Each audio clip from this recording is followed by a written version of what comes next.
Bonjour tout le monde et bienvenue pour cette présentation de livres. Coloria vient de sortir un tout dernier livre qui s'appelle Coloring Adventures, qui sont des aventures à colorier et où il y a à l'intérieur plein de thèmes différents. Donc je suis hyper contente. Franchement, j'étais super hypée par cette nouveauté parce que franchement, un livre multithème, je trouve que c'est absolument génial, franchement. C'est absolument génial. Donc dans ce livre, il va y avoir des portraits de princesses en grayscale. Donc il va y en avoir 10 pages. Il y aura 5 mandalas sur fond blanc, 5 mandalas sur fond noir et des illustrations, comme vous venez de le voir, du petit monde merveilleux. Il y en aura 10 pages. Donc voilà, par exemple, un portrait. Je trouve les portraits absolument magnifique, mais vraiment sublime. Les mandalas, ils ont un côté, pour ceux qui ont déjà du coloria, ils ont un line un peu plus fin, j'aime beaucoup. Et concernant les scénettes du petit monde merveilleux, c'est des scénettes de plus près, donc c'est moins détaillé. En tout cas, le plan est plus rapproché et je trouve que c'est une excellente idée. Donc, je ferai après un coloriage, je vous montrerai en tout cas le coloriage terminé parce que j'ai prévu de colorier en live. Donc à la fin de cette petite présentation, je vous montrerai un coloriage que j'aurai fait en live et je suis trop contente. Donc en plus, dans le monde merveilleux, regardez, il y a même de l'hiver et c'est celle-ci que j'aimerais faire, donc vous la verrez en fin de vidéo, juste après ça. Vous la verrez terminée. Nous, on l'aura fait en live, donc je vous invite à venir me suivre en live sur Twitch si jamais vous voulez savoir comment je colorie et tout. Mais en tout cas, ne vous inquiétez pas, si vous venez pas, que vous n'avez pas le temps, tout ça, je vous expliquerai quand même comment j'aurais fait.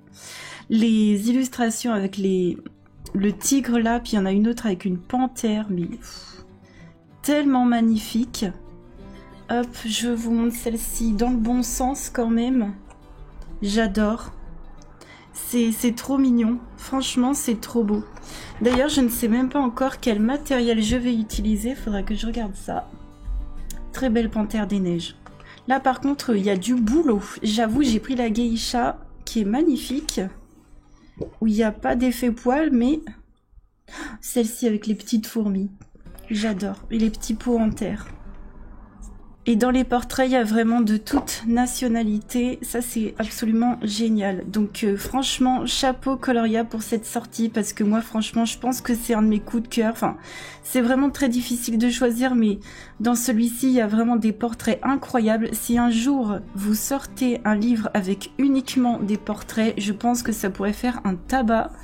N'hésitez pas à me dire ce que vous en pensez dans les commentaires au niveau du fait que ce soit du multithème. Est-ce que vous aimez les portraits? Est-ce que vous aimeriez uniquement sur les portraits? Est-ce que vous aimeriez un livre uniquement sur des scénettes rapprochées?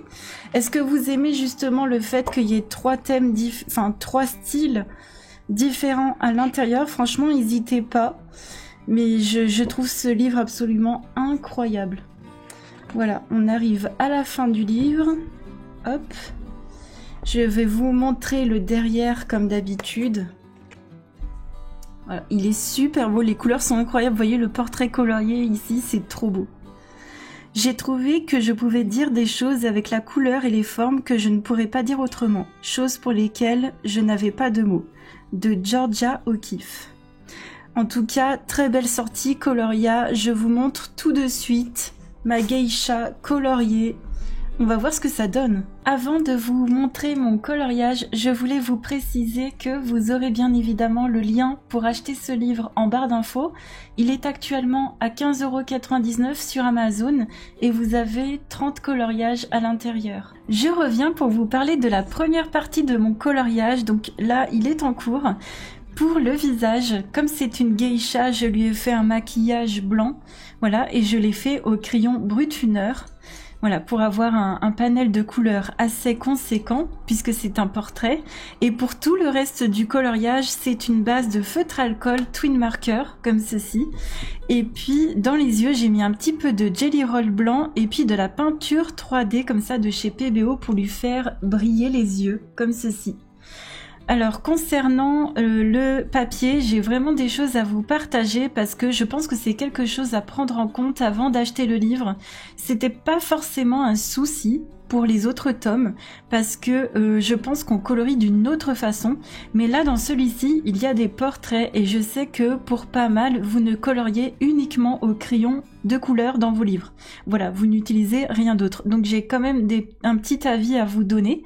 Alors déjà, je voulais vous dire que par rapport au maquillage, j'ai commencé, vous savez, à faire le front assez beige couleur peau, et puis ensuite elle est maquillée en blanc. Vous savez, j'espère qu'on reconnaît qu'elle est maquillée comme une geisha et comme si on n'était pas allé jusqu'au bout avec son maquillage blanc, vous savez. Donc ça, j'ai pris des photos de référence, j'ai refait les lèvres comme ceci, les lèvres en cœur. J'ai beaucoup aimé le style des joues comme ça. Le dessin est absolument magnifique et sublime. J'ai rajouté un petit peu par contre moi-même mes ombres ici pour redessiner un peu plus la joue personnellement. Sinon de base vous avez un joli grayscale comme vous avez vu dans le flip. Ce que je voulais vous dire c'était que là exclusivement je ne pouvais pas utiliser de base de feutre à alcool puisque j'allais colorier du blanc tout simplement. Donc je n'ai pas eu le choix que d'utiliser uniquement les crayons de couleur. Et utiliser uniquement les crayons de couleur sur ce genre de papier qui est un papier en mode Bristol satiné, on va dire vraiment ce côté très très lisse mais vraiment satiné, c'est extrêmement compliqué. Je voulais quand même vous en faire part parce que dès que vous faites un coup de crayon comme ceci, on va voir les traces. Donc là j'ai mis beaucoup de patience. Je crois qu'on a fait un stream de 3h30 pour ce que vous voyez là, je sais plus exactement, bon bien sûr on parle avec les gens etc, on fait des pauses. Mais c'est pour vous dire qu'il faut quand même énormément de patience. Alors le portrait, ce n'est pas mon truc, hein. Ce n'est pas quelque chose que je fais tout le temps. D'ailleurs vous avez une vidéo uniquement sur mes portraits, n'hésitez pas à aller la voir. C'était vraiment ça quand même que je voulais vous dire, c'était qu'il faut énormément de patience pour pouvoir faire des dégradés qui soient très doux en fait.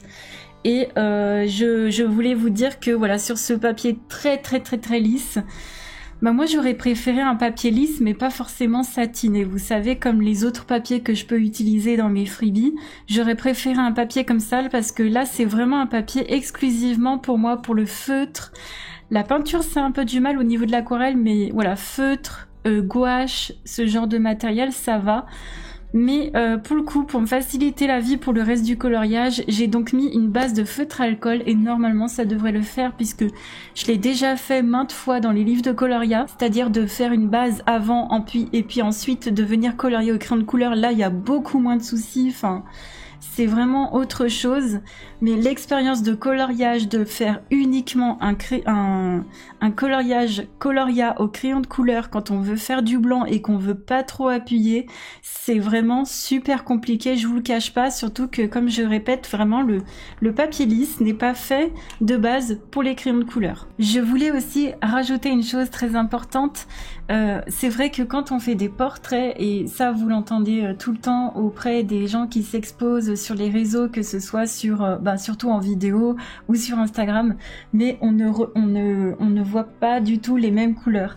Quand bien même j'ai utilisé tous ces crayons là uniquement sur le visage pour colorier le blanc, et je vous jure j'ai utilisé tout ça, on ne voit pas du tout le côté... en fait, moi, devant moi, j'ai une personne qui est ombrée avec du violet, avec du gris de peine. Là, on voit un petit peu, j'espère, le beige en haut, ici aussi. Mais vous ne voyez que le côté grisé, j'ai l'impression, du visage. Mais alors qu'en fait, elle est très colorée, elle est très vivante. J'ai essayé de lui donner un côté très frais. Et c'est dommage parce que ça n'illustre peut-être pas très bien mes propos. Mais en tout cas, j'espère que vous voyez là où je veux en venir, en fait. Et voilà, mon coloriage est terminé, je suis trop contente, il était plutôt fastidieux mais ça y est, il est fini. Donc j'ai utilisé tout ceci en teinte de crayon Brutfuner pour faire absolument tout le personnage. Je me suis restreinte au niveau des teintes et franchement c'était un exercice assez chaud mais ça marche vraiment. Voilà, donc je suis trop contente, hein. Il y a toute la peau à l'intérieur, il y a tous les cheveux, il y a tout. Voilà, donc c'était plus simple, hein, effectivement, d'ombrer quand il y avait déjà une base de feutre alcool, mais n'empêche que j'ai fait les fleurs sans base de feutre alcool et ça s'est très bien passé. Les crayons sont hyper doux dessus. Voilà, je pense que j'ai vraiment un problème avec la peau. Il faut absolument que je m'entraîne. Et ce papier-là, on va pas se mentir, ne m'aide pas. Mais voilà, il y a quand même pas mal de points positifs. J'ai utilisé du Posca pour ses ongles, du Posca pailleté rose comme ceci, du Jelly Roll pour les bijoux, pour le contour des fleurs de cerisier. Et puis pour le fond, ce que j'ai fait, c'est que j'ai mis une base de gesso pour que l'aquarelle puisse bien prendre. Et franchement, je vous conseille de fou d'utiliser du gesso pour votre fond parce que l'aquarelle là, elle s'imprègne beaucoup mieux, je trouve. Donc j'ai utilisé de la duochrome Supervision, de la Winsor & Newton mélangée à de la interférence de Van Gogh, de la PBO et de la Meimory Blue juste en bas. Donc voilà, j'aime un peu toutes les marques d'aquarelle comme vous le savez, tout s'est bien passé et puis une petite pluie d'étoiles, ça fait toujours plaisir avec l'encre blanche Winsor & Newton comme ceci et puis du petit Stickles, comment il s'appelle celui-ci, Sunburst pour le haut. J'ai adoré rajouter des paillettes jaunes comme ça. Donc voilà, trop contente. J'espère que vous verrez bien le résultat que ça donne. C'était un plaisir à finir ce coloriage. Vraiment, du moment que j'avais passé la peau, c'était beaucoup mieux. Et voilà, bah, super contente. C'était ma première geisha. Franchement, je pensais pas que ça allait être aussi challengeant, mais je suis vraiment ravie. En tout cas, je vous remercie d'avoir regardé cette vidéo jusqu'au bout. Tout est en barre d'infos, si vous avez des questions, n'hésitez vraiment pas. Et puis n'hésitez pas à me dire si vous avez mis ce livre dans votre wishlist, s'il va être dans votre liste de cadeaux pour Noël, que sais-je. N'hésitez pas à me partager tout ça en commentaire. Ça m'a fait hyper plaisir de découvrir ce nouveau livre, vraiment, de colorier un portrait. Ça m'a fait super plaisir. Je vous fais plein de gros bisous et je vous dis à mardi prochain. Des bisous.